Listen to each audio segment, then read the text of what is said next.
നമ്മൾ സാധാരണക്കാർ ഒരു മാസം മുഴുവൻ കഷ്ടപ്പെട്ടാൽ കിട്ടുന്ന ശമ്പളത്തിന്റെ കണക്ക് നമുക്ക് എല്ലാവർക്കും അറിയാവുന്ന കാര്യമാണ്. എന്നാൽ നമ്മുടെ ജനപ്രതിനിധികൾക്ക്, അതായത് MLA-മാർക്ക് മാസം എത്ര രൂപ കിട്ടുമെന്ന് നമുക്ക് നോക്കേണ്ടതുണ്ട്. അതിനെപ്പറ്റി ഒന്ന് ആലോചിക്കേണ്ടതുണ്ട്.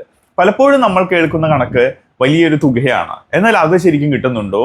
അത് സർക്കാർ ഖജനാവിൽ നിന്ന് ഇവർക്കായിട്ട് ചെലവാക്കുന്ന തുക ആണോ, അതോ എന്താണ് ഇതിന് പിന്നിൽ എന്നൊക്കെ നമുക്ക് നോക്കേണ്ടതുണ്ട്. വട്ടിയൂർക്കാവ് MLA VK പ്രശാന്തുമായി ബന്ധപ്പെട്ട ഓഫീസ് വാടക വിവാദം വന്നപ്പോഴാണ് പലരും ഇതിനെക്കുറിച്ച് വീണ്ടും ചർച്ച ചെയ്തത്. നമുക്ക് ആ കണക്കുകൾ ഒന്ന് വിശദമായിട്ട് പരിശോധിക്കാം. ആദ്യം തന്നെ പറയട്ടെ, കേരളത്തിലെ ഒരു MLA-യുടെ അടിസ്ഥാന ശമ്പളം, അതായത് ഫിക്സഡ് അലവൻസ് എന്ന് പറയുന്നത് വെറും 2000 രൂപ മാത്രമാണ്. കേൾക്കുമ്പോൾ തമാശയായിട്ട് തോന്നും അല്ലേ? മണ്ഡലത്തിലെ കാര്യങ്ങൾ നോക്കാനുള്ള മണ്ഡലം അലവൻസ് വഴി 25,000 രൂപ അവർക്ക് ലഭിക്കും. യാത്ര ചെയ്യാൻ ചുരുങ്ങിയത് 20,000 രൂപ വേറെ ലഭിക്കും. ഇനി ഫോൺ വിളിക്കണോ? 11,000 രൂപയാണ് ഫോണിന്റെ അലവൻസ് ആയിട്ട് കിട്ടുന്നത്. നമുക്കറിയാം, അത്ര കാശൊന്നും ഇപ്പോൾ റീചാർജ് ചെയ്യാനായിട്ട് ആവശ്യമില്ല. ഒരു 300 രൂപ ചെലവാക്കി കഴിഞ്ഞാൽ തന്നെ നമുക്കത് കാര്യങ്ങളൊക്കെ നടക്കും. ഈ സമയത്താണ് 11,000 രൂപയുടെ കണക്കെന്ന് നമ്മൾ നോക്കണം. ഇനി കയ്യിൽ കിട്ടുന്ന പണത്തിന് പുറമേയുള്ള കാര്യങ്ങളാണ് ഏറ്റവും രസകരം. തിരുവനന്തപുരം നഗരത്തിൽ അത്യാവശ്യം സൗകര്യമുള്ള ഒരു മുറിക്ക് വാടക എത്ര കൊടുക്കണം? മിനിമം 5,000-ഓ 6,000-ഓ ആകും. എന്നാൽ നമ്മുടെ MLA-മാർക്ക് തലസ്ഥാനത്ത് താമസിക്കാൻ MLA ഹോസ്റ്റലിൽ മുറി വാടക എത്രയാണെന്ന് അറിയാമോ? പഴയ ബ്ലോക്കിൽ ദിവസം വെറും 50 രൂപ, പുതിയ ബ്ലോക്കിലാണെങ്കിൽ 100 രൂപ. അതായത് മാസം വെറും 1,500 രൂപയ്ക്ക് ഇവർക്ക് തലസ്ഥാനത്ത് VIP സൗകര്യത്തിൽ താമസിക്കാൻ സാധിക്കും. ഇനി യാത്രയുടെ കാര്യം. ഒരു MLA-ക്ക് സ്വന്തം വാഹനത്തിൽ ഇന്ധനം നിറയ്ക്കാനായിട്ട് വർഷം 4 ലക്ഷം രൂപ വരെയാണ് അനുവദിക്കുന്നത്. അല്ലെങ്കിൽ ഈ തുകയ്ക്കുള്ള ട്രെയിൻ യാത്ര കൂപ്പണായിട്ട് നമുക്ക് ലഭിക്കും. വിമാനയാത്രയ്ക്ക് വർഷം 50,000 രൂപ വേറെയും ലഭിക്കുന്നുണ്ട്. KSRTC-യിൽ യാത്ര സൗജന്യമാണ് എന്ന് പ്രത്യേകം നമ്മൾ പറയേണ്ടതില്ലല്ലോ, കാരണം അതെല്ലാവർക്കും അറിയുന്ന കാര്യമായിരിക്കും. ഇനി ലോണിന്റെ കാര്യമാണ്. സാധാരണക്കാർക്കൊക്കെ ലോൺ കിട്ടാത്തൊരു ബുദ്ധിമുട്ടാണ്. ഇവിടെയാണ് ഒരു സാധാരണക്കാരനും ജനപ്രതിനിധിയും തമ്മിലുള്ള ഏറ്റവും വലിയ വ്യത്യാസം.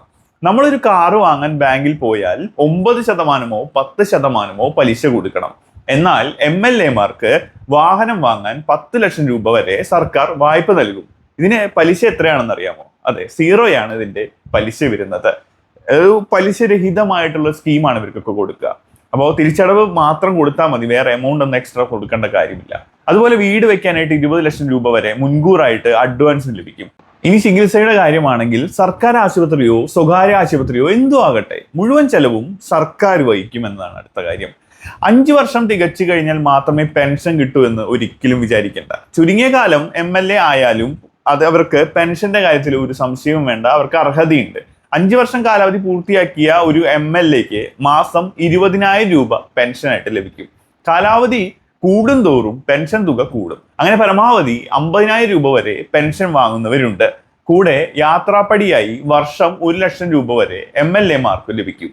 മാസം കയ്യിൽ ഏകദേശം 70,000 രൂപ മാത്രമല്ല ഇവരുടെ വരുമാനം. സൗജന്യ ചികിത്സ, തുച്ഛമായ വാടക, പലിശയില്ലാതെ വായ്പകൾ, യാത്രാ ഭത്തകൾ എന്നിവയെല്ലാം ചേർത്ത് വെക്കുമ്പോൾ ഇതൊരു ചെറിയ പാക്കേജ് അല്ല.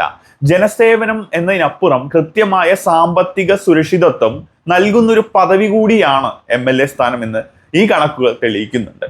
അപ്പോൾ അത്രയും സിമ്പിളായിട്ട് അല്ലെങ്കിൽ ഗതികെട്ട ഒരാളല്ല ഇവരൊന്നും. ഇവർക്ക് അത്യാവശ്യം നല്ല രീതിയിൽ സാമ്പത്തികമായിട്ട് ഒരു സുരക്ഷിതത്വം ഗവൺമെന്റ് കൊടുക്കുന്നുണ്ട്. എന്താണ് ഈ വിഷയത്തെ കുറിച്ച് നിങ്ങളുടെ അഭിപ്രായം? അത് വ്യക്തമായിട്ട് കമന്റിലൂടെ രേഖപ്പെടുത്തൂ. വീഡിയോ ഇഷ്ടമായെങ്കിൽ വീഡിയോ ലൈക്ക് ചെയ്യാൻ മറക്കരുത്. നിങ്ങളുടെ അഭിപ്രായങ്ങൾക്കൊപ്പം തന്നെ നിങ്ങളുടെ സുഹൃത്തുക്കൾക്ക് ഈ വീഡിയോ ഷെയർ ചെയ്യാൻ മറക്കരുത്. കൂടുതൽ വീഡിയോകൾക്കായിട്ട് ചാനൽ ഒന്ന് സബ്സ്ക്രൈബ് ചെയ്ത് ബെൽ ബട്ടൺ അമർത്തുന്ന കാര്യം ഒന്ന് പരിഗണിക്കാവുന്നതാണ്. മറ്റൊരു വീഡിയോയിലൂടെ വീണ്ടും കാണാം. ബൈ.